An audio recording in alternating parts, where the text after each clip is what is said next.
porque lo que nos quieren hacer creer, tanto el FPV, digamos, como todos los sectores de la iglesia, etcétera, y de la UCR, que también están metidos ahí, del PROCEN, es que la sociedad no está preparada para esto.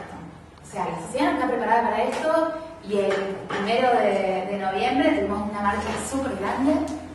La sociedad no está preparada para esto y el 60% de la sociedad dice que sí, que está súper preparada para esto. O sea, y además, aún si no fueran esos los datos, también nos quieren que cuando conviene las leyes y las cosas salen porque la sociedad está preparada, y cuando no conviene sale porque se les ocurrió votarlas, digamos, ¿no? También ir a esa falsa cuestión. Entonces, esto también me parece como importante como elemento político para que manejemos, digamos, en las discusiones que tenemos con la gente. Yo creo que acá va a haber que tener una discusión muy fuerte.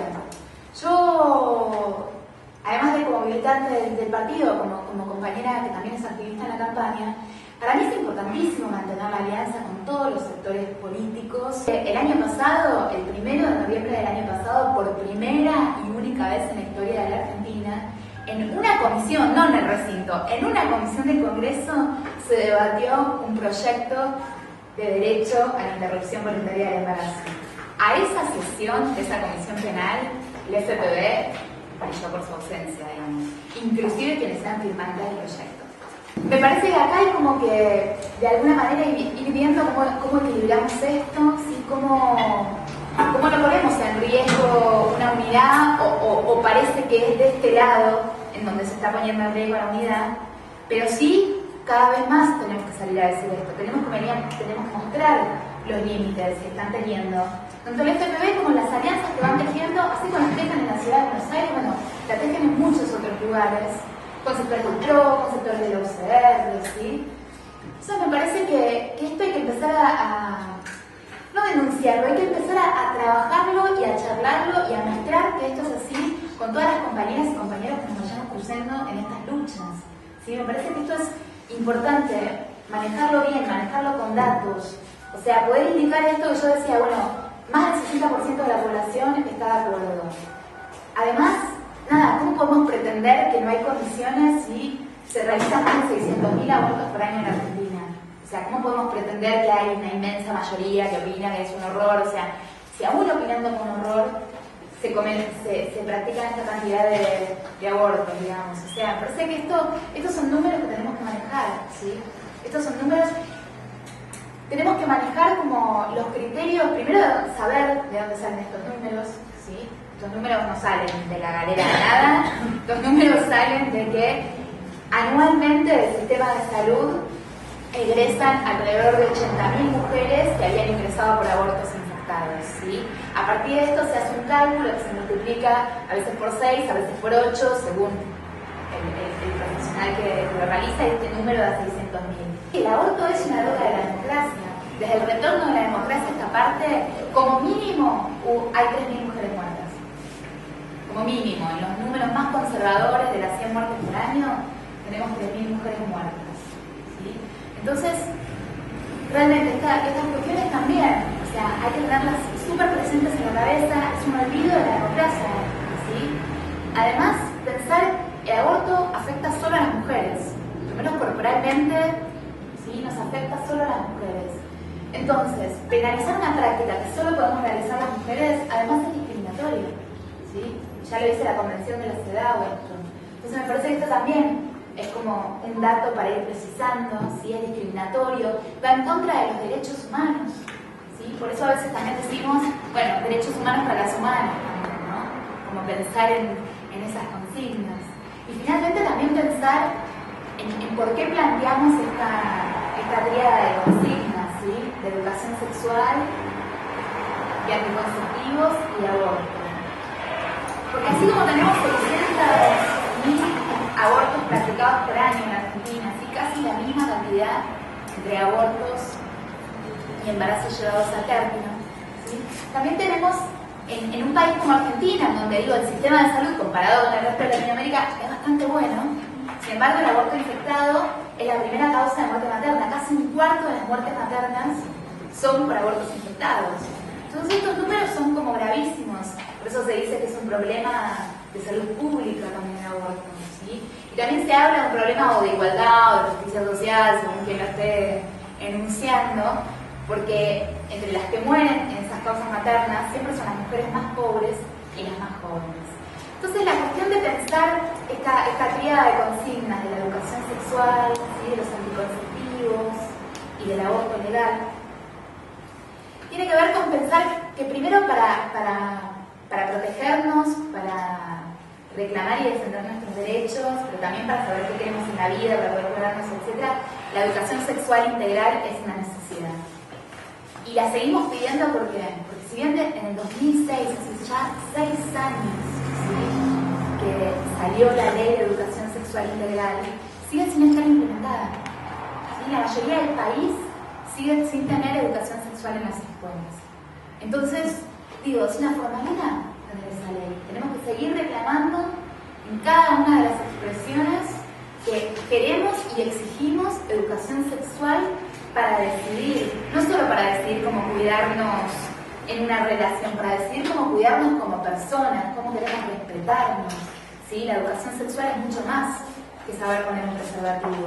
La educación sexual es que las mujeres también nos respetemos, sepamos si queremos o no llevar a cabo una maternidad. ¿Sí? Y después de esto, por supuesto, aún si tenemos la mejor educación sexual posible, si teniendo una ley, ¿sí?, de salud sexual y de procreación responsable como la que tenemos, desde el 2002, hace 10 años, ¿sí?, si aún teniendo eso, vamos, no les digo una sala en provincia, vamos a un CESAC y no nos dan todos los meses el mismo anticonceptivo y llegamos y pedimos la mal llamada pastilla del día después y la anticoncepción de emergencia y no la tienen, ¿sí? También tenemos que seguir exigiendo anticonceptivos para no abortar, porque si no nos ponen todos los medios que realmente precisamos para cuidarnos, para prevenir, digamos, embarazos no buscados, ¿sí? Si nos están dejando la resaca de los anticonceptivos que existen, si cuando tuvimos una falla no podemos acceder inmediatamente a la anticoncepción de emergencia, o sea, esto sigue siendo una exigencia, ¿sí? Sigue teniendo que estar en nuestros planteos constantemente. Ahora, aún con la mejor educación sexual posible, aún con la mejor anticoncepción posible, que no nos cambie nunca, que nos den la última generación, bla, bla, bla, los métodos anticonceptivos fallan, las personas fallamos, nuestras emociones, nuestra vida, a veces las violaciones y los abusos suceden. Entonces, desgraciadamente, los embarazos no buscados no son algo que vamos a poder prevenir y erradicar, creo que nunca, en un 100%. Entonces, entendiendo esto, es que decimos que lo que completa esta cuestión, ¿sí?, es el derecho a una interrupción voluntaria de ese embarazo no buscado, ¿sí? Y que además, a diferencia de lo que se propone, ¿sí?, aún sabiendo que evidentemente la penalización del aborto no sirve para que no se practique el aborto, como le digo, 600.000 abortos por año no son pocos, ¿sí?, pero aún sabiendo eso, hay sectores que dicen, bueno, está, pero si se penaliza el aborto, va a haber muchos más abortos, esto va a ser un horror, no va a haber natalidad, es lo que quiere el primer mundo, que deje de haber, que deje de poblarse Latinoamérica, entonces mujeres, todas esas historias que hemos escuchado, ¿sí? La realidad es que en los países donde el aborto se ha legalizado, y digo legalizado, porque quiere decir que hay una ley de salud pública que lo contempla gratuitamente, sí, que apoya, etc. En los países donde eso sucedió, muchas veces, o sea, nunca creció la tasa, ¿sí?, de aborto practicado, sino que muchas veces trabajó un poco. ¿Y con qué tiene que ver? Por supuesto. Y eso tiene que ver con, o sea, que algo de lo que no se puede hablar, se pueda empezar a hablar. Que si yo estoy con un embarazo no buscado, tenga el espacio de hablando con gente y pensándolo y pudiendo decirlo y no estando en la clandestinidad y no estando apurada para hacerlo, bla, bla, bla, pueda decidir realmente si encuentro o no ese deseo en ese embarazo no buscado, ¿sí?, pueda decidir en torno a esa maternidad, que no sea una criminal, ¿sí?, que sea una persona con sus derechos que está decidiendo. Y educación sexual también es esto. también es respetar los deseos de las personas, las necesidades de las personas.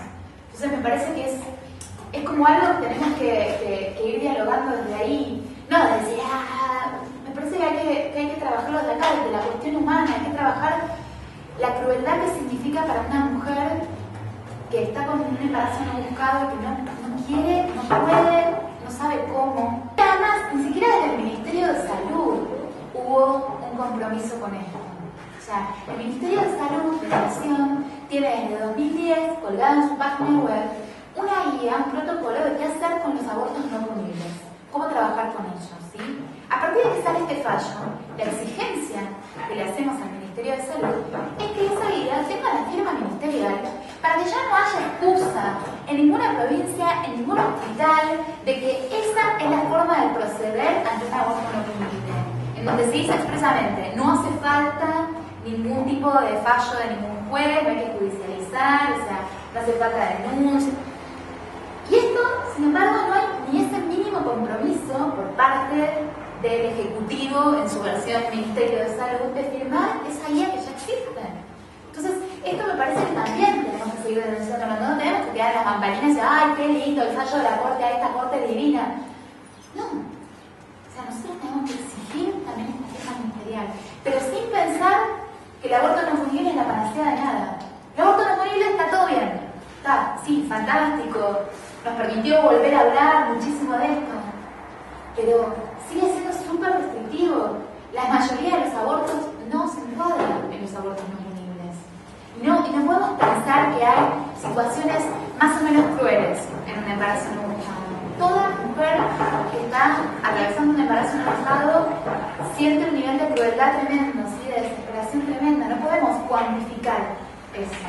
Entonces me parece que también tenemos que ir viendo de qué manera vamos a políticamente, ¿sí?, avanzar con esto, denunciar lo que hay atrás de estas leyes casi cosméticas, ¿sí? Porque yo creo que de fondo también, atrás del fallo, hay una cuestión de una lavada de cara, ¿sí? Y esto, ya ahora sí, para cerrar, quería pensarlo en cómo muchas veces gobiernos sumamente liberales, económicamente hablando, ¿sí?, y con grandes alianzas con transnacionales y con intereses que no son los nuestros, digo, hasta puedo pensar en el gobierno colombiano, ¿sí?, actual, logran como lavadas de cara determinadas leyes, ¿sí?, que parecieran ser progres, etc. Yo creo que este fue el caso con matrimonio igualitario en Argentina con identidad de género, ¿sí?, porque era una ley que de alguna manera se trabajó, se realizó, digamos, una discusión con la Iglesia en donde se iban a permitir estas dos leyes, pero no iba a pasar la ley de aborto, ¿sí?, en donde se llegan a estas negociaciones, a estas disputas, y en donde permiten una lavada de cara, de progresismo, ¿sí? Pero ese progresismo, la verdad es que está tapando otras cuestiones de fondo, porque yo creo que, y en esto por ahí soy un poco bruta, pero bueno, esto ya es mi opinión, no una opinión ni partidaria, ni de campaña, ni de nada, que si no sale la ley de aborto en la Argentina es porque el aborto se lo practican las mujeres, porque el nivel de control sobre la sexualidad de las mujeres, y a nivel de relaciones de poder patriarcales que sigue habiendo, ¿sí?, condensadas y articuladas con las de clase, con las de raza y con todas las que queramos pensar, es tan profundo que el aborto se trata de eso, ¿sí? El aborto no es, bueno, necesitamos más clase trabajadora, el aborto es controlar el cuerpo a los niveles más profundos, que una persona no sea libre de pensarse, de imaginarse y por lo menos mucho menos de revolucionarse y de pensar un mundo más libertario, ¿sí? Entonces me parece que hay que ir de fondo y ver cómo a veces estas otras leyes, digamos, son mucho más plausibles para estos gobiernos que se quedan ahí con medias tintas. Y que bueno, que la ley de aborto no va a ser fácil, que tenemos que imaginar, volver a imaginar desde dónde, desde qué trabajo. Creo que nos tenemos que meter mucho más en las instituciones de lo que estamos, en las escuelas, en los centros de estudiantes, en los barrios que estamos, pero tenemos que hacerlo más todavía. Que los barrios, lejos de lo que pensamos, tenemos todos un prejuicio de que llegas a los barrios y todas opinan que está mal. Llegas a los barrios y todas te dicen, contame cómo se usa el misoprostol. O sea, ¿qué eso es lo que porque yo canté y me salió mal, porque fulanita... Entonces me parece que tenemos que ver de qué manera trabajamos esto con profundidad y la próxima vez no somos 4 cuadras en la marcha.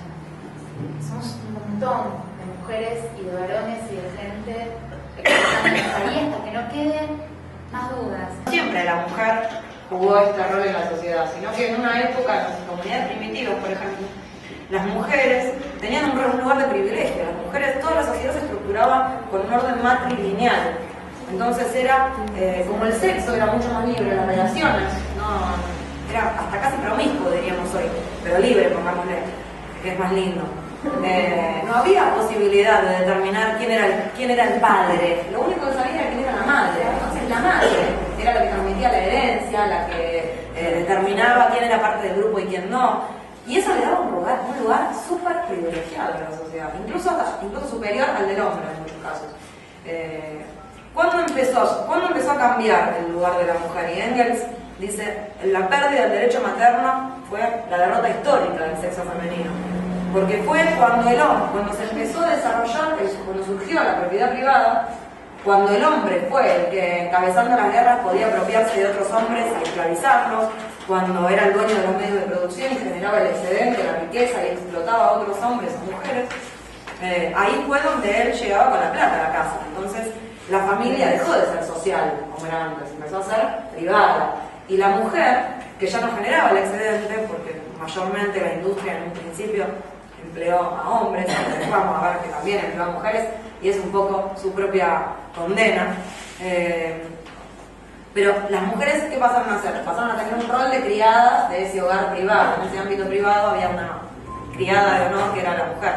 Y con el desarrollo de la industria, a medida que las mujeres también nos fuimos incorporando al mercado, al sistema de producción, un poco también, parte de esto de que nada es lineal, también se le generaron contradicciones al propio sistema capitalista, porque nosotros siendo parte de esa fábrica ajena, somos todos iguales ahí. Ya es un poco la puerta hacia la emancipación económica, tiene mucho que ver también con terminar con esa opresión. Pero bueno, Andrea metía esto de cómo el patriarcado, que surge antes de que empiece el capitalismo, pero que sí, de la mano del surgimiento de la propiedad privada, empieza a tener manifestaciones donde la mujer va ocupando este lugar relegado y va ocupándose en un lugar de doble opresión, le decimos nosotros, porque por un lado es explotada, tiene un patrón o patrona, que no siempre son varones, que le extrae ese excedente, le paga un salario mínimo por su fuerza de trabajo y el resto se lo apropia. Pero aparte las mujeres jugamos este rol de reproducir la mano de obra, cuidar a nuestros maridos, plancharles las camisas, criar a los hijos para que también sean mano de obra esclava. Hay hasta cálculos científicos que hablan de que un 40 o 50% del Producto Bruto Interno a nivel del mundo es toda esta tarea doméstica que nos paga, que generamos las mujeres. Entonces ese rol de doble opresión, de alguna manera, este patriarcado que es previo al capitalismo, pero que el capitalismo no lo modifica porque en definitiva le es funcional. Tiene empleadas gratis en las casas que le bancan la mano de obra y que también, como es desigual y las mujeres muchas veces tenemos salarios más bajos, con mucho trabajo cuesta más que los consigamos, también acumulamos lo que también se llama ejército de reserva, que es lo que permite bajar salarios porque total tenemos un montón de otros que están dispuestos a venir y trabajar. Es interesante incluso ver cómo no solo al surgir la propiedad privada de la familia privada y monogámica y fortalecerse el patriarcado, hasta las relaciones homosexuales empezaron a condenar más. ¿Por qué? Porque nosotras, aparte de criadas del Estado, somos reproductoras y la función sexual es reproducir. Y si vos estás con sos varón y estás con otro varón, sos mujer y estás con otra mujer, no te querés reproducir, así que también serás condenado, digamos. Entonces parte va de la mano, porque nosotros no somos abstractos, no decimos la culpa es del capitalismo, por eso luchemos contra la violencia de género, bueno, así, pero ¿cuál es el vínculo? Hay un vínculo que es súper concreto, que es con la propiedad privada surge el patriarcado. El capitalismo abusa del patriarcado para explotar más, sobre todo la clase trabajadora. En ese marco, ir logrando avances, como mencionaba Miranda lo de la ley de aborto, es súper importante porque es en el camino de pelear por mayor igualdad, porque es en el camino de terminar con una de las desigualdades de clase que es la de miles de mujeres que mueren y son pobres porque no tienen las condiciones de salud pública para practicarse sus abortos. Por eso nosotros lo ligamos tanto a la cuestión de clase, porque solamente en la pelea por una sociedad donde esa propiedad privada se diluya, donde esas clases sociales dejen de existir, es donde finalmente la emancipación de la mujer se va a lograr de manera plena. Ahora, no quiere decir que mientras tanto no haya peleas que dar, y de hecho nosotros las damos todas e intentamos avanzar en cada uno de los aspectos.